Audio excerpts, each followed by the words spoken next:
Chapter 6 Nine Tattvas. Jain philosophy can be described in various ways, but the most acceptable tradition is to describe it in terms of Navtattvas or nine fundamentals.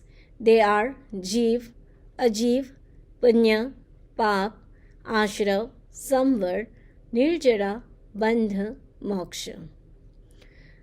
The description of nine tattvas. Jeev. All living beings are called Jeevs. Jeevs have consciousness known as the soul, which is also called the Atma. The soul and body are two different entities. The soul cannot be reproduced. It is described as a sort of energy which is indestructible, invisible, and shapeless. Jainism divides Jeevs into 5 categories ranging from one-sensed beings to 5-sensed beings. The body is merely a home for the soul. At the time of death, the soul leaves the body to occupy a new one. Tirthankars have said that the soul has an infinite capacity to know and perceive. This capacity of the soul is not experienced in its present state because of accumulated karmas. Ajeev, non-living matter. Anything that is not a soul is called Ajeev. Ajeev does not have consciousness. Jainism divides Ajeev in 5 broad categories: Dharmastikai, Adharmastikai, Akashastikai, Pudgalastikai, and Kal. Number 3. Punya. We acquire punya or good karmas by undertaking the following wholesome activities. Punya is related to sadhus and the sadhvis. Whatever we give, the things, the food to sadhus and sadhvi, that is known as punya. When punya matures, it brings forth worldly comfort and happiness. Number 4. Pap.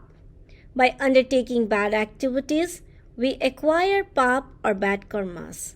Such activities are being cruel or violent, showing disrespect to parents or teachers, being angry or greedy, and showing arrogant or indulging in deceit. When pap matures, it brings forth worldly suffering, misery, and unhappiness. Number 5. Ashrav. The influx of karman particles to the soul is known as ashrav. It is caused by wrong belief, lawlessness, passions, negligence, and psychophysical activities. Such an influx of karmas is facilitated by mental, verbal, or physical activities. Number 8. Samvar.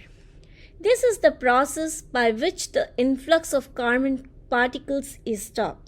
This is achieved by observing Samiti, Gupti, tenfold Yati Dharm, contemplating the 12 bhavanas, and Parishaha. Number 7. Nirjara. The process by which we shed off karmas is called Nirjara. Karmas can be shed off either by passive or active efforts.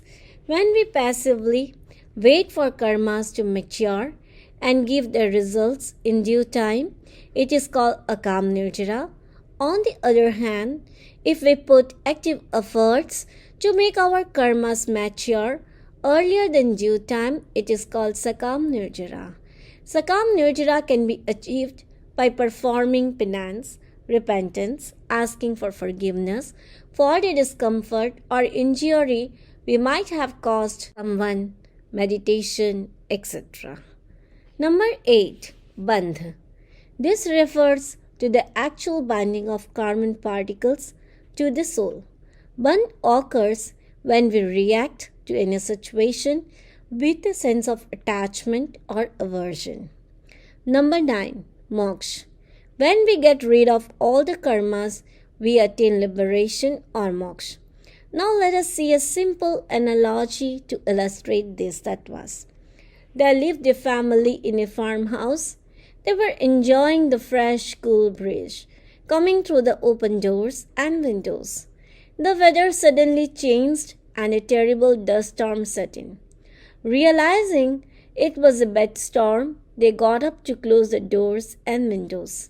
By the time they could close all the doors and windows, much dust had entered the house. After closing all the doors and windows, they started cleaning away the dust that had come into the house. We can interpret this simple illustration in terms of Navtattvas as follows.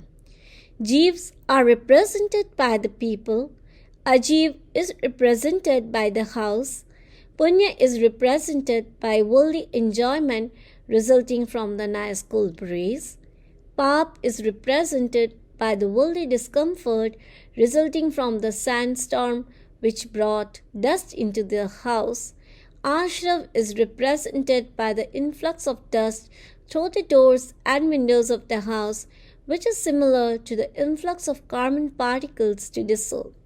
Band is represented by the accumulation of dust in the house, which is similar to bondage of carbon particles to the soul. Samvar is represented by the closing of the doors and windows to stop the dust from coming into the house, which is similar to the stoppage of influx of carbon particles to the soul. Nirjara is represented by the cleaning up of accumulated dust from the house, which is similar to shedding of accumulated karmic particles from the soul. Moksha is represented by the clean house, which is similar to the shedding of all carbon particles from the soul. So this is the description of the 9 tattvas. Om Araham.